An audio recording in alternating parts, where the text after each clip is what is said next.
설교 준비를 하다 보면 설교 제목이 잘 잡히지 않을 때가 있습니다.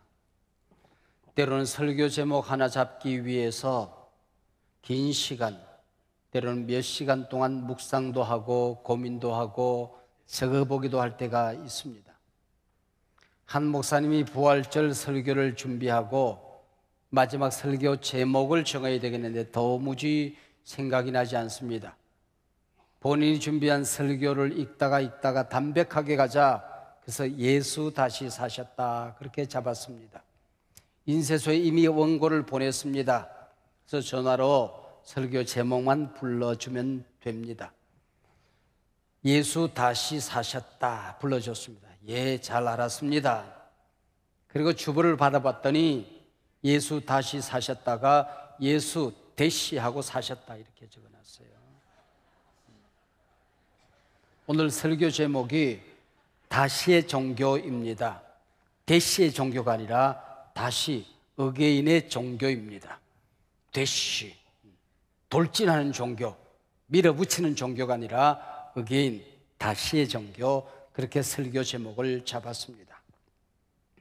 성탄절이 되면 가끔 타 종교인들이 예수님의 탄생을 축하합니다라는 프랭카드를 붙여놓곤 합니다.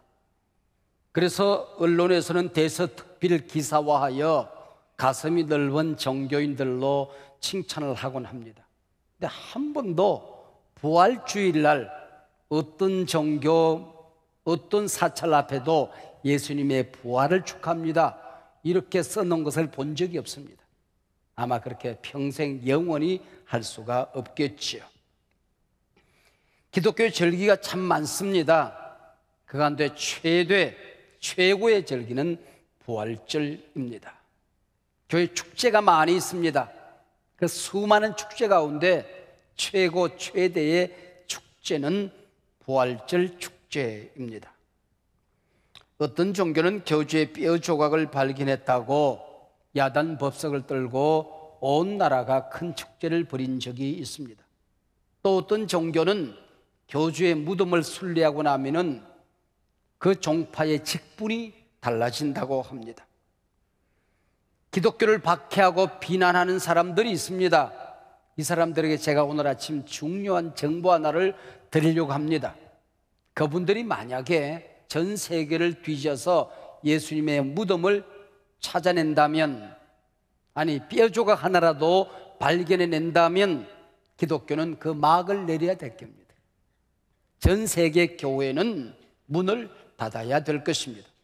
그러나 절대로 그런 일은 없을 것입니다. 우리 주 예수 그리스도 무덤 문을 열고 부활하셨습니다. 예수님 다시 사셨습니다. 오늘 우리에게 다시의 기회를 허락해 주시는 분이십니다. 그래서 우리 기독교는 다시의 종교입니다. 여러분, 세상에 제일 무서운 게 뭘까요? 옛날 얘기에 호랑이가 자기가 제일 무서운 줄 알고 동네에 내려왔더니 아니나 다를까 아기가 응애응애 우는데 호랑이 박혀 있다 그러더랍니다. 그래도 아기가 그치질 않아요. 근데 엄마가 나 꽃감 그랬더니 애가 뚝 그치더랍니다. 호랑이가 꽁무니가 빠지게 도망갔답니다. 꽃감이란 놈은 나보다 더 무서운 놈이 있나 보다 그렇게 생각을 했다는 거죠. 그러나 이 세상에서 가장 무서운 것은 죽음입니다. 죽음은 모든 것을 끝장내버립니다. 그러나 예수 안에는 죽음을 이기고 다시 사는 부활이 있는 것입니다. 기독교는 부활의 종교요, 생명의 종교, 다시의 종교입니다. 죄는 인간의 죽음을 가져왔고 영원한 멸망을 가져왔습니다. 그러나 예수 안에는 다시 태어나는 거듭남이 있는 것입니다. 본어게인, 다시 살아나는 능력이 있는 것이죠. 내가 네게 거듭나야 하겠다는 말을 놀랍게 여기지 말라. 우리 예수님 니고데모에게 하신 말씀이시죠. 그래서 기독교만이 참된 종교요, 기독교만이 구원이 있는 종교, 영생의 종교입니다. 창조가 없는 종교는 도덕이요 철학일 뿐이지요. 부활이 없는 종교는 구원이 있을 수가 없는 거지요. 태초에 하나님이 천지를 창조하시다. 이게 기독교의 시작입니다. 그는 무덤에 계시지 않고 그가 말씀하시던 대로 다시 살아나셨느니라. 이게 기독교입니다. 예수님 부활하시기 이전까지 지구는 커다란 무덤이었습니다.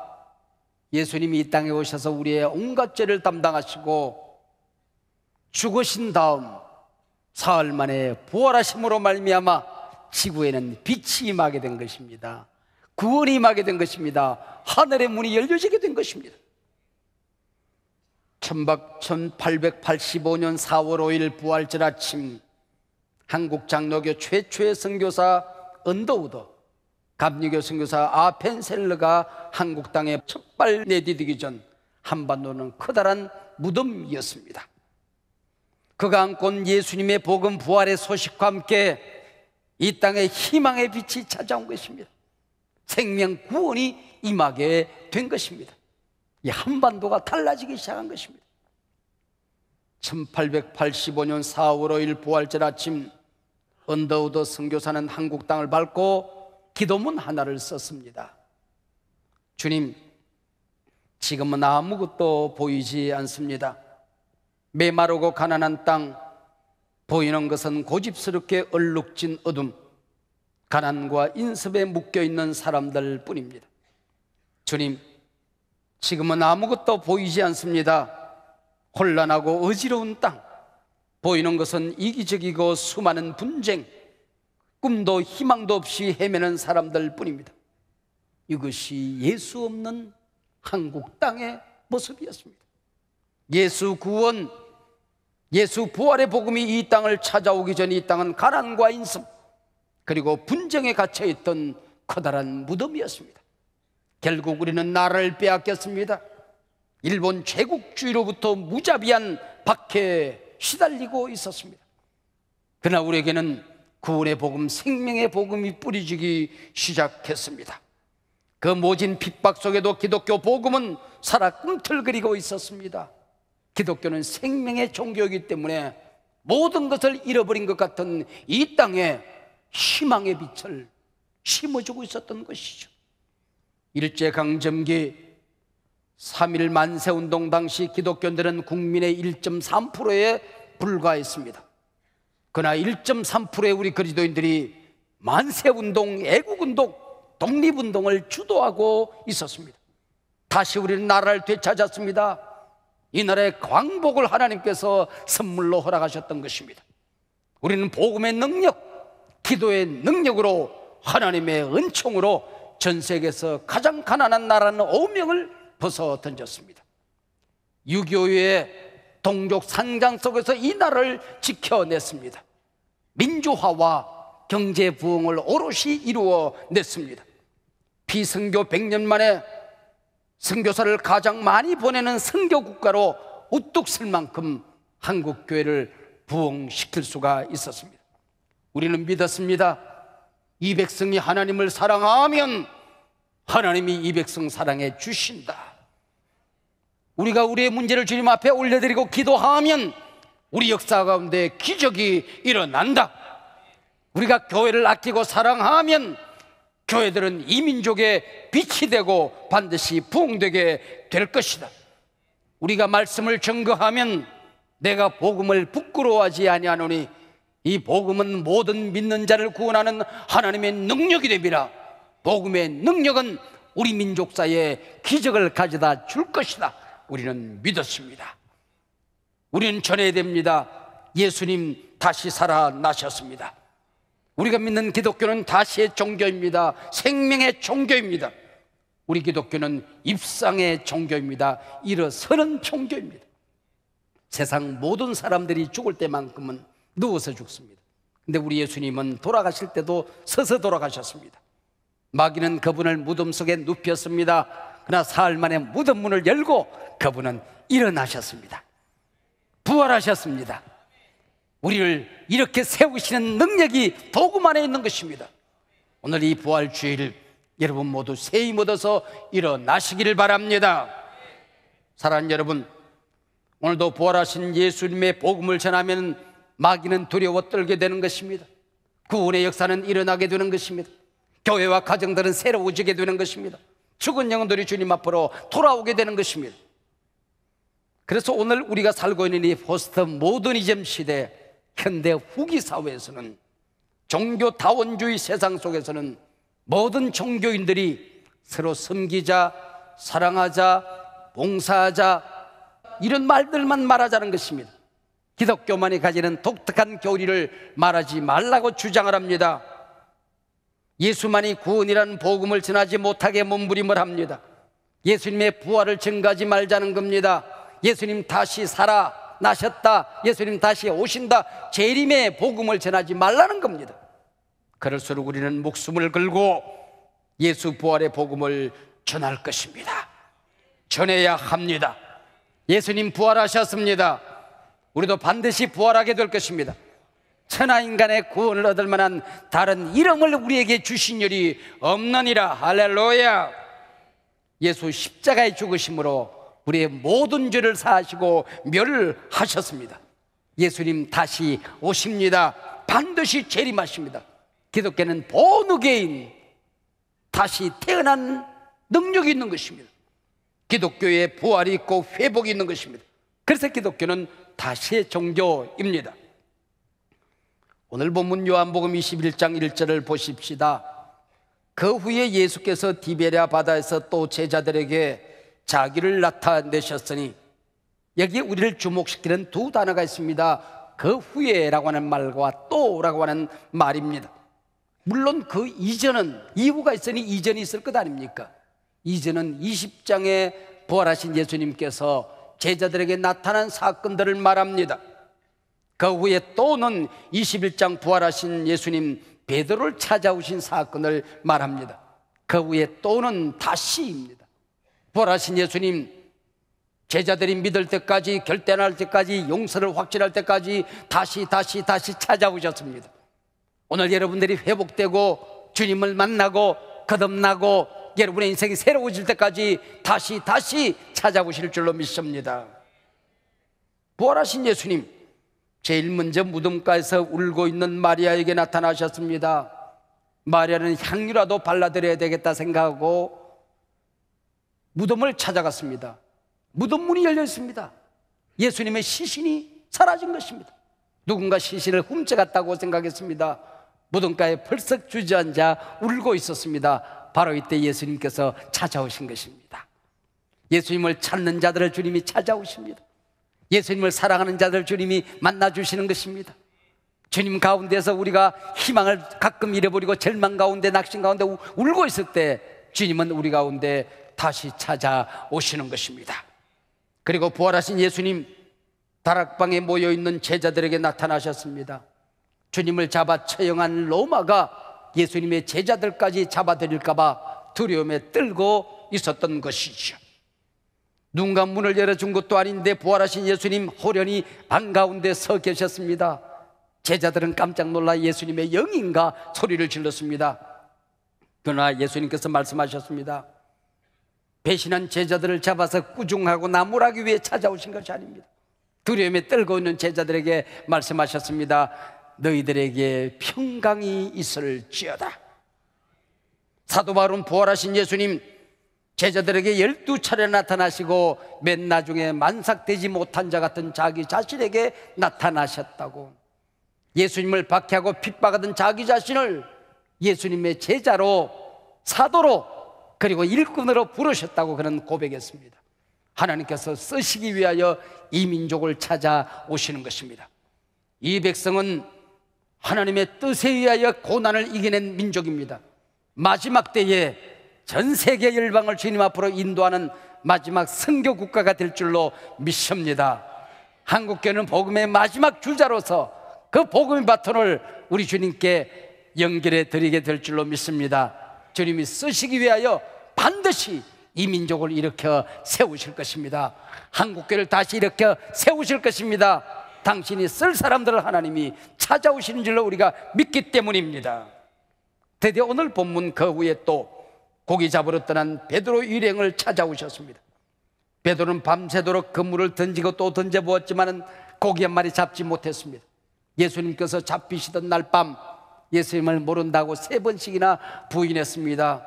수제자로서 실패하고 만 것입니다. 부활하신 예수님을 만났습니다. 예루살렘 거리로 달려나가서 우리 예수님 다시 사셨다 외쳤어야 되는데 증인으로서의 삶에 실패했습니다. 신앙생활에 실패한 것입니다. 고기잡이로 나섰습니다. 고기 한 마리 잡지 못했습니다. 업으로서도 생활 전선에조차 실패하고 만 것입니다. 이 밤에 아무것도 잡지 못하였더니 영적으로 실패하고 가슴을 치는 분들이 계십니까? 내 신앙생활이 왜 이 모양밖에 되지 않나? 신앙생활에 실패하고 계신 분들이 계십니까? 여러분들의 마음이 무너지고 정신적으로 모든 희망을 잃어버리고 절망 좌절하는 분들이 계십니까? 생활 전선에서, 직업에서, 사업에서 실패하고 목나 울어야 되는 분들이 계십니까? 심지어는 병든 몸으로 내 인생이 이제 끝장났다고 생각하고 절망 가운데 계신 분들이 계십니까? 오늘이 아침 예배 드리는 가운데에 부활하신 주님을 만나시기를 바랍니다. 여러분을 다시 회복시키는 주님을 만나시기를 바랍니다. 천지 우주 만물을 만드신 분, 능력의 그분을 만나시기를 바랍니다. 그리고 일어나시기를 바랍니다. 여러분의 삶이 부활을 경험하시기를 바랍니다. 하나님의 자녀들도 세상살이에 실패할 때도 있고 넘어질 때도 있지요. 그러나 그때가 낙심하고 좌절하고 포기되는 시간이 아니라 부활하신 주님을 만나야 할 시간이라고 하는 것입니다. 아버지 목사님이 간암 선교를 받고 약 4개월 동안 투병 생활을 하며 아들 목사님과 주고받은 대화를 책으로 엮은 빛, 색깔, 공기라고 하는 김동건 목사님의 책이 있습니다. 여기서 간암에 걸린 아버지가 아들에게 하는 말 가운데 이런 말이 있습니다. 기독교인이나 비기독교인들이나 고통을 겪는 것은 다 똑같다. 그러나 이 세상 살아가다 당하는 고통, 고난, 실패, 좌절을 대하는 태도는 다르다. 예수 믿는 사람이라고 해서 고난이 제외된 것은 아니다. 고난 가운데 신음할 수 있다, 아파 울 수 있다. 그건 부끄러운 일이 아니다. 그러나 고난 당했다고, 고통에 빠졌다고, 실수했다고 절망하고 좌절하는 것은 부끄러운 일이다. 우리도 실패할 수 있습니다. 하나님의 자녀도 고통당할 수 있습니다. 그 누구도 예외일 수가 없는 것이죠. 이 땅에 살아가는 동안 우리 그리스도인들도 육체적인 한계, 이 생활의 한계 속에서 살아갈 수밖에 없는 것입니다. 그러나 우리 기독교인들은 고통을 희망으로 바꿀 수 있는 복음을 가진 사람들입니다. 우리 그리스도인들의 별명이 있다면 운명을 바꾸어낼 수 있는 사람, 삶의 환경을 바꾸어서 승리로, 행복으로 바꾸어 살아갈 수 있는 사람들입니다. 부활하신 예수님, 실패한 제자 베드로를 찾아오셨습니다. 그를 다시 일으키기 위해 신이 찾아오신 것입니다. 언제나 믿음 안에서 실패는 인생의 스승입니다. 실패는 다른 길로 가라는 사인, 신호입니다. 실패는 다시 해보자는 격려일 뿐입니다. 미국의 유명한 설교가요 제술가인 크리스웰 목사님과 함께 미국 최대 교회로 성장한 달라스 교회가 있습니다. 이 교회 전임 목회자는 트루엣이라는 목사님입니다. 트루엣은 달라스시의 고위 경찰 공무원과 함께 사냥을 갔다가 자신의 실수로 그 고위 경찰 공무원에게 총상을 입히고 말았습니다. 설상가상으로 이 경찰 공무원이 총상합병증과 유전적 심장병으로 바로 세상을 떠나게 됩니다. 목사님은 내가 사람을 죽였다, 사람적인 목사가 어찌 목회를 하랴, 모든 목회를 접으려고 하고 있었습니다. 모든 교인들이 목사님을 찾아갔습니다. 목사님의 아픔을 우리가 끌어안을 것입니다. 목사님의 실수에 우리가 동참할 것입니다. 여러분, 사람 죽인 것이 사실이라고 한다면 사람 죽인 사람을 어느 교회가 또 받겠습니까? 우리 교회가 함께 목사님과 함께 아파할 것입니다. 기도하기 시작했습니다. 기도 가운데 주님의 음성을 듣습니다. 그는 목회자로, 설교자로 다시 일어나게 된 것입니다. 트루에스를 만나 주신 예수님은 부활의 주님이었습니다. 용서의 주님이었습니다. 다시의 주님이셨습니다. 살인자도 용서하시고 다시 강단에 세워주신 분이십니다. 여러분 가운데 오늘 실패 가운데 오신 분이 계십니까? 실수로 자책하고 계신 분들이 계십니까? 생활 전선에서 고통 가운데 계신 분이 계십니까? 누구에게도 얘기할 수 없는 영적인 실패로 가슴을 떠내야 되는 분들이 계십니까? 오늘 주님 부활하셨습니다. 복음 안에 다시의 능력이 있습니다. 기도 가운데 다시 시작할 수 있습니다. 다시 일어날 수가 있는 것입니다. 오늘 우리는 소용돌이 치는 역사의 중심에 서서 부활주의를 보내고 있습니다. 2015년 조국 광복 70주년이 되는 해였습니다. 불행하게도 그날은 조국의 분단 70주년이 되는 날이었습니다. 2017년은 루터의 종교개혁 500주년이 되는 해였습니다. 2018년 금년은 남북이 각각 정부 수립을 선포하고 분단이 고착화 된 지 70주년이 되는 해입니다. 내년은 3.1운동 100주년이 되는 해입니다. 우리 한국교회의 기념비적인 해입니다. 그리고 2020년 6.25 동족 상잔으로 민족의 마음이 산산이 부서진 채 마음이 나누어진 70주년이 되는 해입니다. 성경에서 70은 다시의 숫자입니다. 회복의 숫자입니다. 예레미야 선지자는 29장 10절에서 말했습니다. 여호와께서 이와 같이 말씀하시느니라.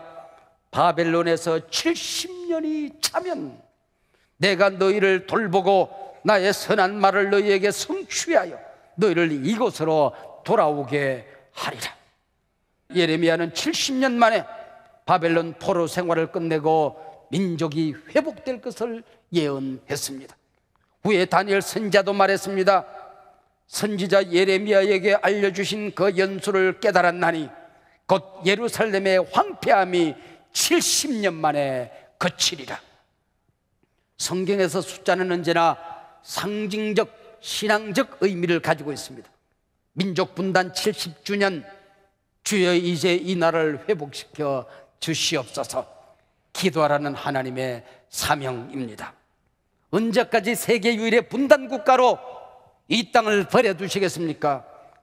주여 이 민족 살려주시옵소서. 울부짖으라는 하나님의 명령입니다. 부활하신 주여 이 백성 살려주시옵소서. 이 나라 하나 되게 하시옵소서. 통일의 그날을 우리에게 허락하여 주시옵소서. 평창 동계올림픽이 분단 고착 70주년이 되는 2018년에 열린 것, 역사의 아이러니요, 역사의 신비입니다. 2010년, 2014년 두 번씩이나 개최를 도전해 보았지만 우리는 실패했습니다. 세 번째 도전하여 2018년 개최를 하게 된 것입니다. 평창이 있는 강원도는 어떤 도입니까?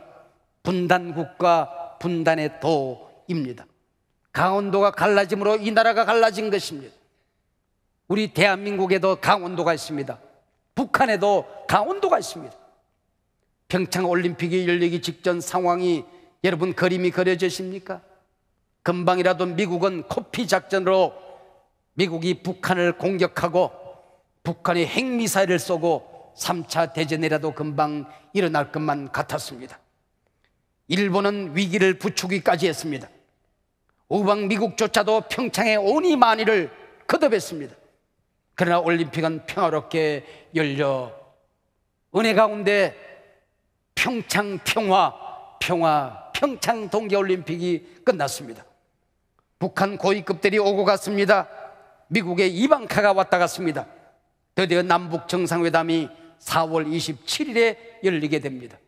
올해는 미북 정상회담이 열리게 될 것입니다. 지나친 기대도 낙관도 준비 없이 끌려다녀서도 아니 될 일입니다. 그러나 한반도 비핵화 기어이 이루어내야 합니다. 한민족 통일 반드시 이루어야 될 역사적인 사명입니다. 이것을 저는 70년 회복의 시간이라고 믿고 싶습니다. 하나님 다시 이 땅에 평화를 주실 것입니다. 하나님 다시 이 땅에 부흥을 허락하여 주실 것입니다. 그래서 우리는 이 시간 다니엘이 목숨 걸고 기도했던 것처럼 새벽마다 모여서 기도하자고 외치는 것입니다. 이달에 이불을 뒤집어 쓰고 새벽에 잠들 수 없어서 온 교회가 모여서 이 나라 살려달라고 기도할 것입니다. 한국교회 불쌍히 여기달라 기도할 것입니다. 내 가정 써달라고 내 자녀들 하나님의 자녀, 하나님의 제자 되게 해달라고 기도하게 될 것입니다. 여러분 가운데 실패가 있습니까? 절망함에 울고 있는 마리아처럼 무덤가에서 울고 계신 분들이 계십니까? 무엇이 여러분을 두렵게 하십니까? 여러분 생활전선에서 실패했습니까? 여러분 병들어 죽음 앞에 두려워 떨고 있습니까? 여러분에게 평강이 있을지어다. 부활의 주님을 만나시기를 바랍니다. 하나님 앞에 쓰임받아야 되겠는데 아직도 세상 일만 붙들고 살아가는 분이 계십니까? 사도 바울을 만나 주셨다시 반드시 여러분을 만나 주실 줄로 믿습니다. 한국교회가 다시 힘을 얻고 일어서고 이 민족이 통일의 꿈을 안고 일어서는 이 부활의 절기가 되기를 주의 이름으로 축원합니다.